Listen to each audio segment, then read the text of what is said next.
La madre del millonario fue dada por muerta. La noticia corrió como un cuchillo entre las flores del salón funerario. Elena había partido. Lo que luego ocurrió en la sala de vela, cuando su propio hijo deslizó entre los dedos un papel doblado y lo leyó en voz alta, cambió todo lo que la ciudad pensaba que conocía de esa familia. Elena yacía en una capilla sencilla, envuelta en un sudario blanco que no pretendía ocultar la vida entera que había sido. A su alrededor, el mármol y los arreglos florales intentaban darle un brillo que la realidad le había negado en sus últimos meses. Renato, con su traje caro y la mirada ensimismada, se movía como quien cumple un ritual público más que quien llora a una madre. A su lado, Adriana sostenía el bolso como si fuera un cetro. Su rostro era una máscara de neutralidad calculada. Los vecinos, las mujeres de la iglesia donde Elena había cosido camisas y repartido sopas por décadas, se apretujaron en un rincón. Nadie pidió protagonismo, pero todos miraban con una mezcla de pena y sospecha. Fue Renato quien, en un gesto que pretendía solemnidad, palpó el borde de un libro encima del pecho de Elena, y al abrirlo, encontró el papel. Doblado en 4, empastado en la laca del viejo volumen de salmos que la mujer siempre llevaba con ella, la nota saltó al aire como una chispa. La capilla quedó en silencio. El papel tembló en sus manos. El gesto de desempaquetar esa palabra privada en público fue, en sí mismo, una prueba cruel. La intimidad de una madre expuesta por la urgencia de su hijo. Antes de seguir, si esta historia te intriga y quieres saber hasta dónde llega la verdad, suscríbete y acompáñanos hasta el final. No te vayas, aún faltan piezas.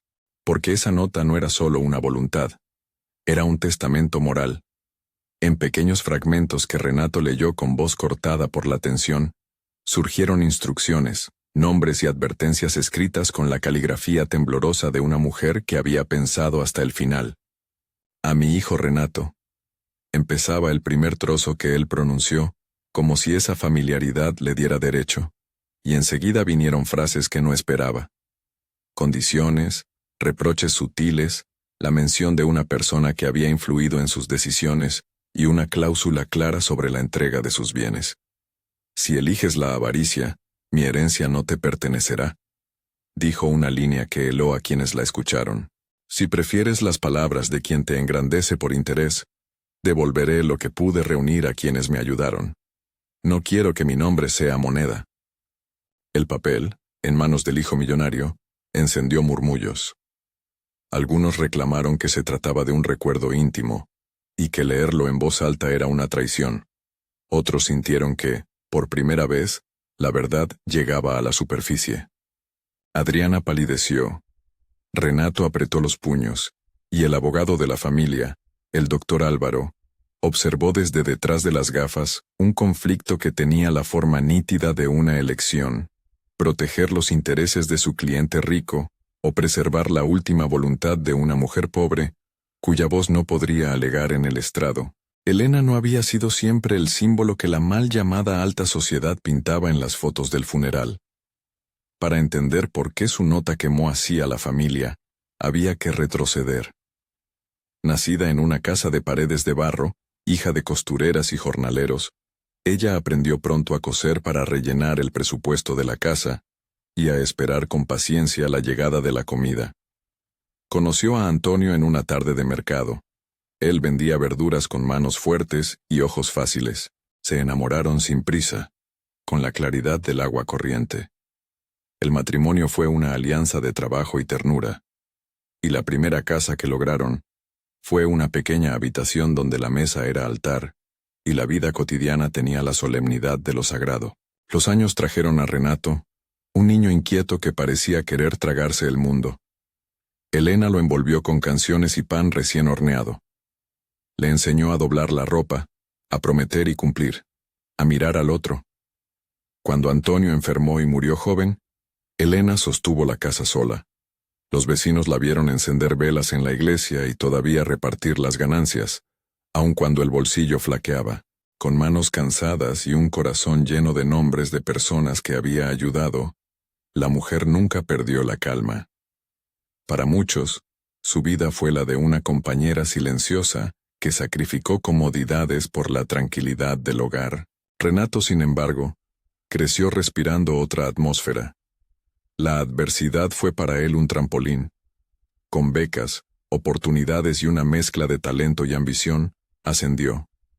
Llegó un momento en que el apellido, la empresa familiar y las alianzas lo catapultaron a un mundo de mesas con manteles blancos y empresas que cotizaban en bolsas. En ese mundo conoció a Adriana, elegante, atenta, con una sonrisa que siempre parecía guardar la cuenta exacta de lo que valía. Juntos construyeron un palacio donde el cristal y el mármol eran más importantes que los recuerdos de una cocina con humo. Con el tiempo, Renato fue dejando las visitas a la madre para días señalados.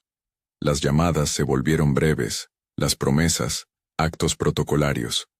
El cambio no fue brusco, sino de fisuras. Donde antes había panes recién horneados, ahora había cheques simbólicos. Donde antes Elena esperaba a la mesa, ahora encontraba un plato frío con palabras buenas por teléfono. Adriana, que desconfiaba de todo lo que oliese a pobreza, tejió alrededor de Renato la idea de que la familia debía estar a la altura del mundo que él había alcanzado. No necesitamos más gente que nos recuerde de dónde venimos, le susurró una noche, con un tono que parecía una caricia. Renato, seducido por esa coherencia nueva, comenzó a obedecer con la frialdad del que cree que el prestigio es la respuesta. Cuando Elena enfermó, la distancia se acentuó. Un día llegó al hospital con una fiebre persistente. Los diagnósticos hablaron de complicaciones propias de la edad y de un sistema inmunitario debilitado. Las estancias en clínicas de lujo se alternaron con breves regresos a la casa familiar. En el hospital, Elena pidió libros, alfileres y alguna vez una sopa que las enfermeras decían que nadie más pedía. Contó historias de Antonio a enfermeras jóvenes y dejó consejos a los residentes.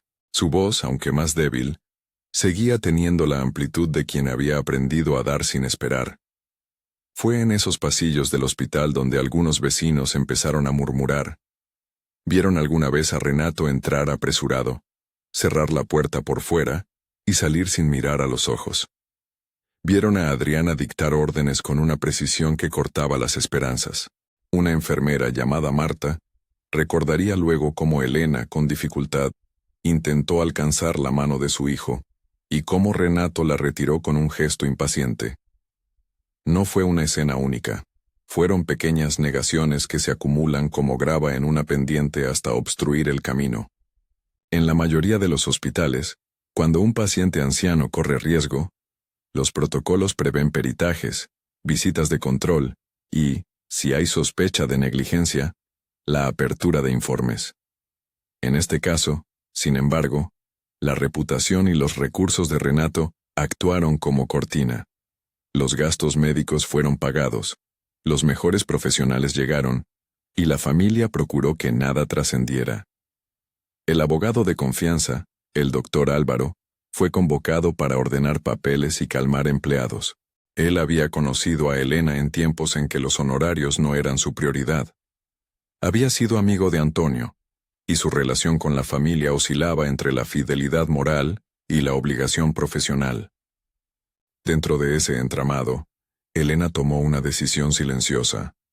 Mientras su fuerza menguaba, comenzó a escribir.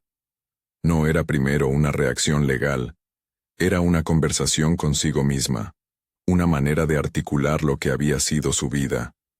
En la nota, que nadie imaginó encontraría la luz pública, escribió no solo la distribución de bienes, lo que en el papel de un testamento puede parecer formal, sino advertencias, recuerdos y pequeños dictados morales.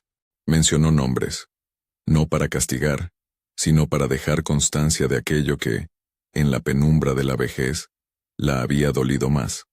Advirtió que no quería que su memoria se transformara en moneda. Pidió que parte de sus bienes ayudaran a la gente que la había sostenido. La costurera del barrio, la escuela donde había enseñado a los chicos a leer, el comedor que había mantenido vivo el barrio en inviernos difíciles. La existencia de esa nota era un acto de resistencia. Para Elena, El papel era la única forma de conservar la verdad frente a la velocidad del mundo de su hijo. Lo escribió sin testigos, con su puño cansado, y lo escondió en el libro de Salmos, un objeto que nadie pensaría remover en vida. Allí reposó, envuelto en la confianza de quien sabe que hasta en la muerte uno puede ordenar cariño. La tarde que la noticia de su fallecimiento se hizo pública, la familia activó el mecanismo habitual: arreglos, esquelas y una ceremonia íntima para aparentar el duelo correcto. En la capilla, las luces frías del recinto funerario buscaban domesticar el desorden humano. Renato quería que todo pareciera sobrio. Adriana, por su parte, organizó los asientos con una disciplina que más parecía una escenografía. El doctor, Álvaro, tuvo que mediar, firmar documentos, orientar a los familiares, evitar que algún detalle legal quedara suelto. La nota apareció por accidente, o por designio de la trama, porque Renato decidió abrir el libro en memoria, como gesto simbólico. Creyó que la lectura sería un acto que lo acercaría de nuevo al afecto de su madre. No esperaba que las palabras fueran un espejo. El primer fragmento que leyó hablaba de responsabilidad. Después vinieron pasajes que parecían pasar factura.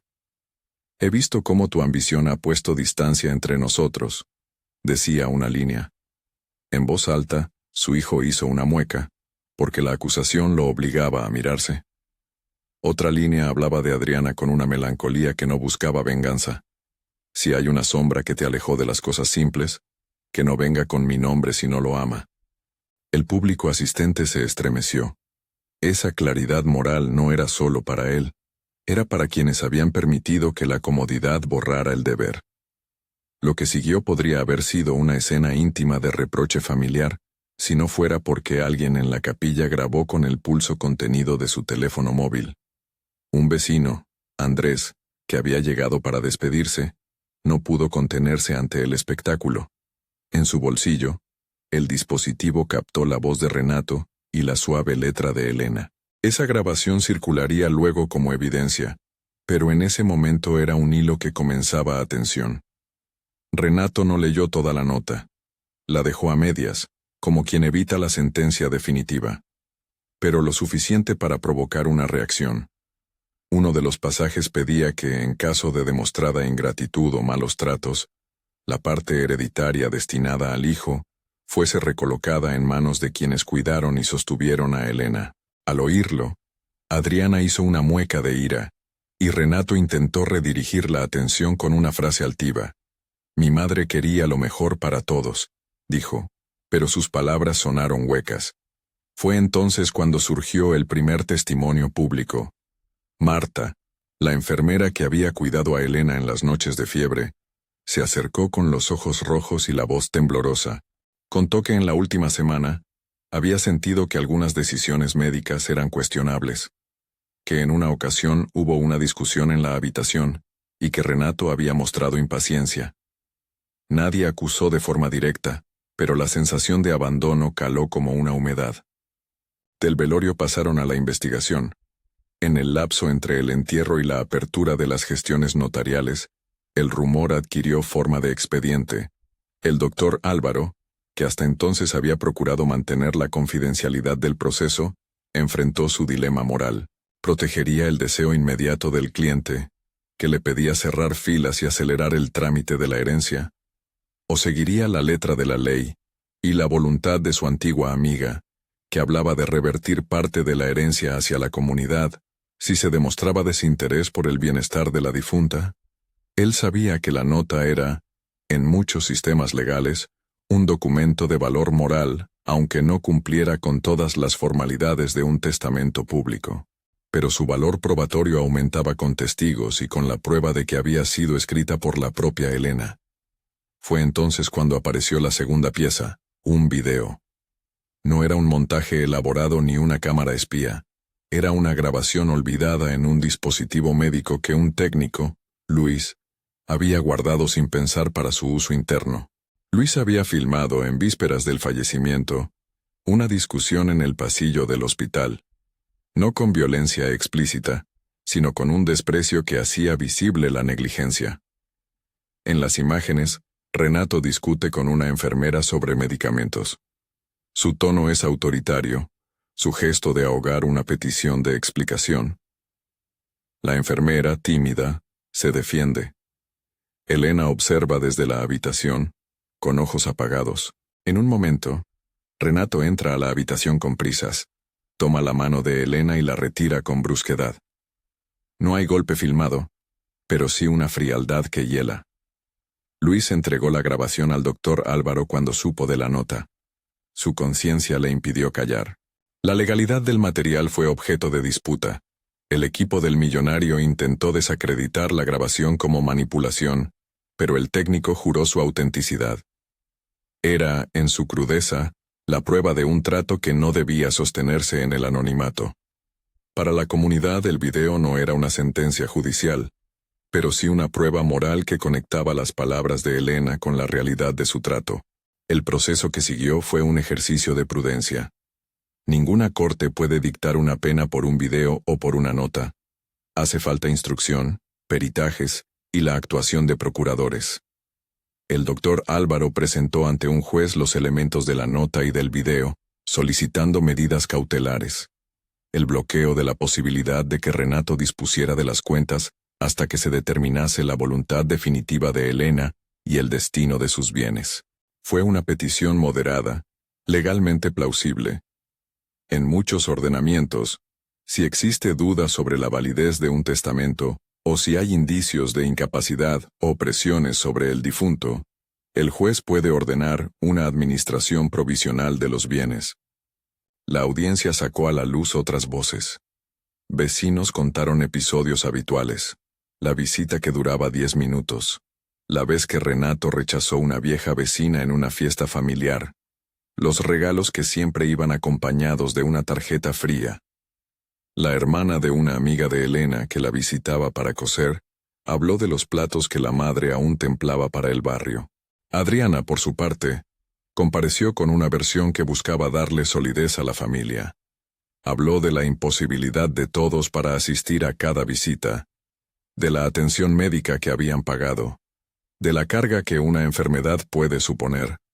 No fue una defensa moral, fue una táctica para minimizar la culpa. El clímax emergió el día en que la nota fue leída en pleno tribunal. No se difundió íntegramente. Se reprodujeron fragmentos con la solemnidad de quien lee la última voluntad de un cuerpo. Los pasajes elegidos no eran venganza, eran lecciones. No quiero que el nombre que me sostuvo se transforme en número, decía una parte. Si no hay arrepentimiento en las acciones, que mis bienes sirvan a quienes cuidaron cuando yo no pude. Para quienes escucharon, la nota tenía la densidad de una sentencia moral y la claridad de un testimonio escrito por la misma voz que había alimentado la comunidad. Renato reaccionó con indignación. Mi madre me quería, declaró frente a los micrófonos. Todo esto es una manipulación. Sus palabras no convencieron a quienes aceptaban que hubiese fallas, pero sí consiguieron el apoyo de algunos accionistas y socios que temían la exposición pública. En el fondo, la batalla no solo era por dinero, era por la reputación. Para muchos empresarios, admitir que la riqueza puede nacer de fracturas morales es abrir una puerta que socava la confianza. El juez, en una decisión prudente, ordenó la creación de un fideicomiso provisional que administraría los bienes de Elena hasta que todas las pruebas fueran evaluadas. La medida no era una condena, era un parche legal que preservaba el patrimonio y evitaba disposiciones intempestivas. Además, se ordenó la apertura de una investigación por presunta omisión de auxilio y negligencia familiar en la atención de un adulto mayor. Así, la noción de que solo un juicio podría dirimir culpabilidades se impuso, al menos formalmente. Sin embargo, lo que en los tribunales es técnica jurídica, en la plaza pública se transforma en castigo social. Las empresas vinculadas a Renato perdieron contratos. Algunos eventos le negaron la entrada a su persona. Adriana vio cómo sus amigas de antes la evitaban. Los restaurantes que frecuentaba le cerraron la puerta. La ciudad que tantas veces había aplaudido su ascenso, le dio la espalda con silencios más afilados que cualquier reproche. No había sentencia todavía, Pero la caída social ya era real. La opinión pública actuó como tribunal moral.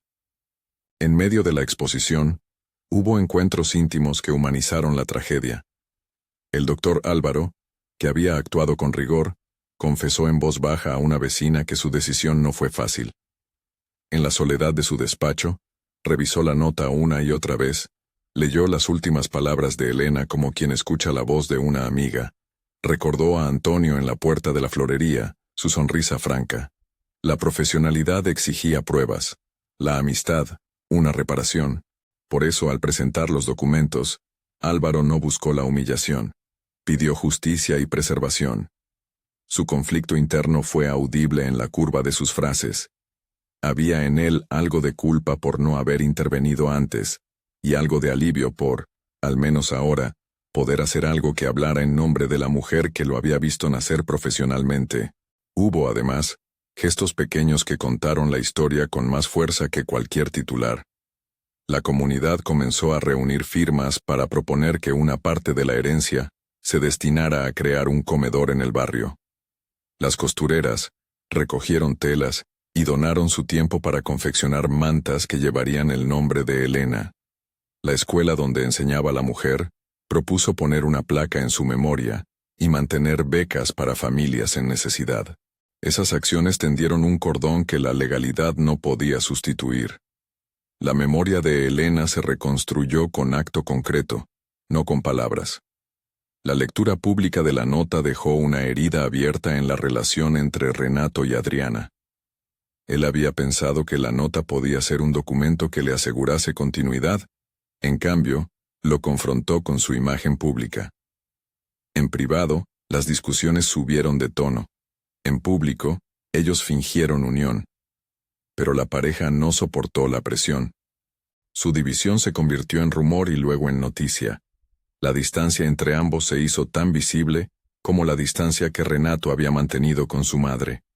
Cuando meses después, la empresa del millonario sufrió una caída de acciones por la fuga de clientes, la prensa encontró en ello una metáfora perfecta. La avaricia, dijeron algunos columnistas, cobra factura. En la esfera judicial, los peritos no hallaron pruebas concluyentes de homicidio, ni de una acción deliberada para quitar la vida a Elena. Sí hallaron indicios de negligencia y mala praxis en ciertos momentos del tratamiento, y sobre todo, señales de que las decisiones familiares habían interferido en la continuidad de cuidados.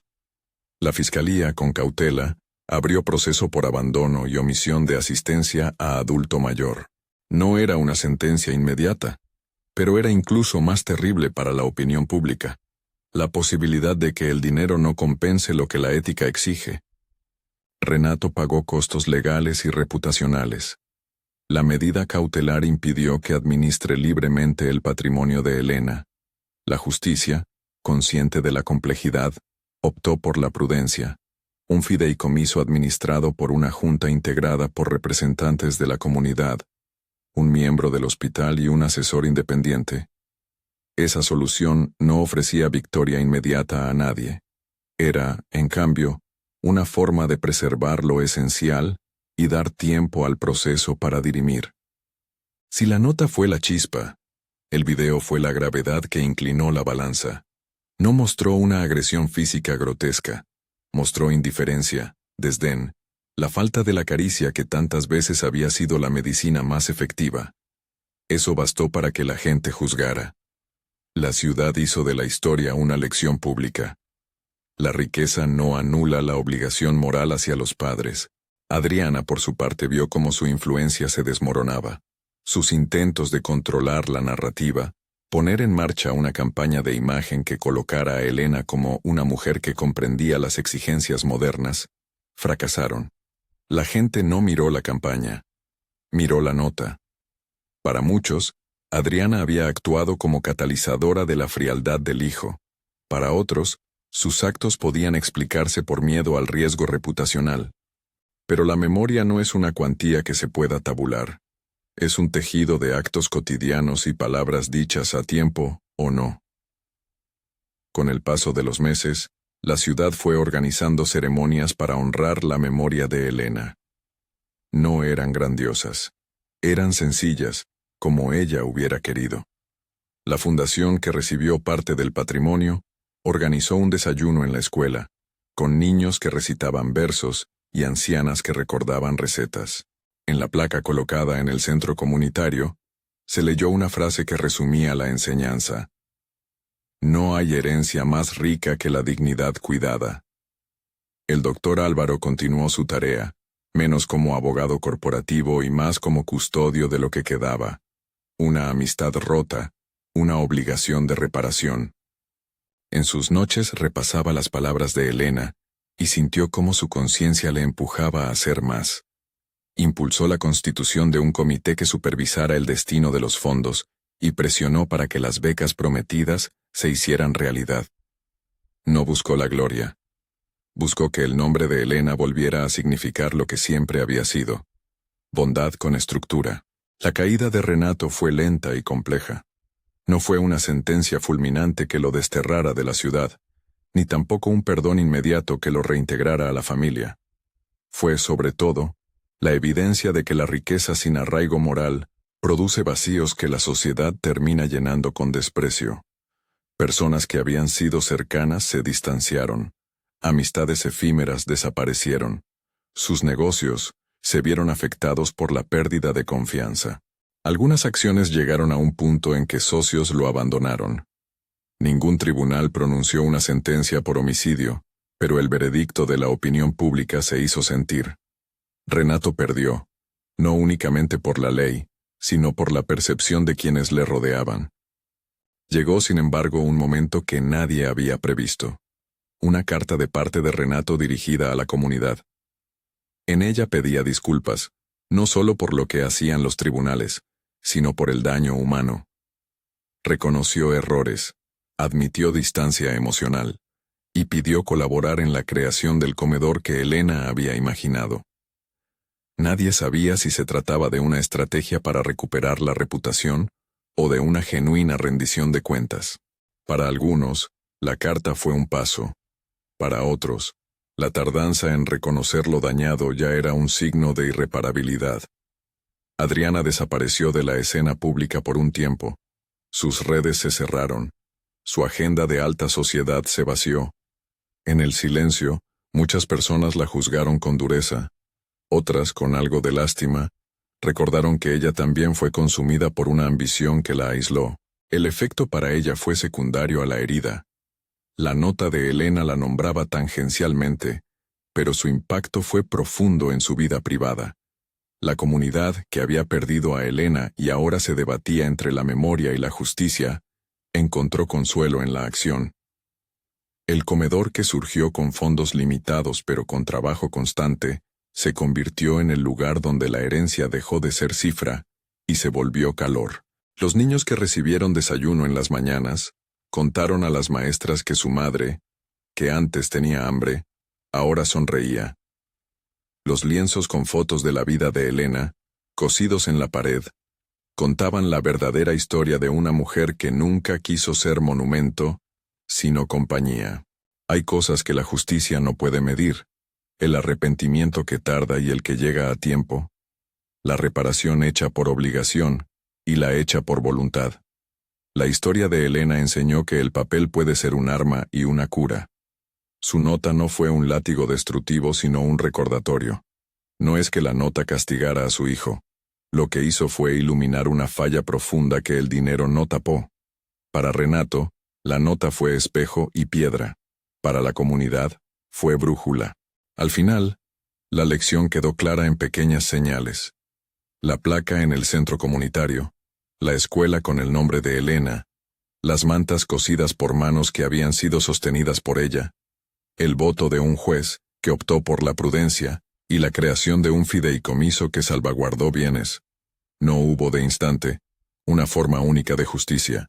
Hubo un conjunto de acciones que trataron de alinear la ley con la moral. La caída social y la investigación resultaron en un proceso largo, con audiencias y peritajes. Nada de eso borró por completo la sombra del dolor, pero sí obligó a la familia a mirar lo que había dejado atrás. Años después, cuando algunos creyeron que la noticia se habría apagado, el nombre de Elena seguía prendido en la memoria de los que realmente cuentan. los que se levantan temprano para dar comida, las maestras que enseñan con paciencia, los vecinos que recuerdan una mujer que no pedía nada y sin embargo daba todo.